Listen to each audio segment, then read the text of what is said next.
ঘরের ভেতরটা যখন ফেটে পড়ে, বাইরের দেয়াল দিয়েও হয়তো তখন কিছুই যায় না আটকানো। গাজায় ইসরায়েলের সৃষ্ট যুদ্ধের আগুন এবার লেগেছে দখলদারদের ভেতরেই। একসময় যে দেশের জনগণ ছিল যুদ্ধের পক্ষে, আজ তারাই বলছে আর না এই যুদ্ধ।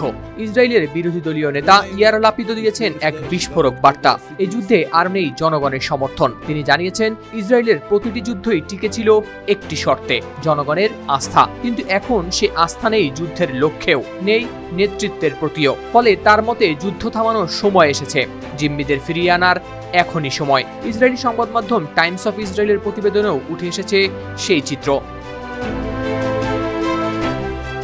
লাপিদের এই বক্তব্য শুধু রাজনৈতিক কোনো বিবৃতি না, এটা যেন একটি সমাজের ভেতরের ক্ষোভের আওয়াজ। তিনি বলেন, গাজায় দুর্ভিক্ষ রোধ করা এখন ইসরায়েলের নৈতিক দায়িত্ব, কারণ এটা শুধু মানবিকতার প্রশ্ন না, বরং হামাসের প্রোপাগান্ডা ঠেকাতেও জরুরি। তার সতর্কবার্তা ছিল আরো ভয়ানক। লাপিদ বলছেন, যদি এখনই গাজা পরিস্থিতি পাল্টানো না হয়, তাহলে আসবে আন্তর্জাতিক নিষেধাজ্ঞা, আর তার খেসারত দিতে হবে ইসরায়েলের সাধারণ মানুষকে। এমনকি এখন বিদেশে ভ্রমণে যাওয়া ইসরায়েলিদের মধ্যেও আতঙ্ক, কোথাও হামলার শিকার হবেন না তো।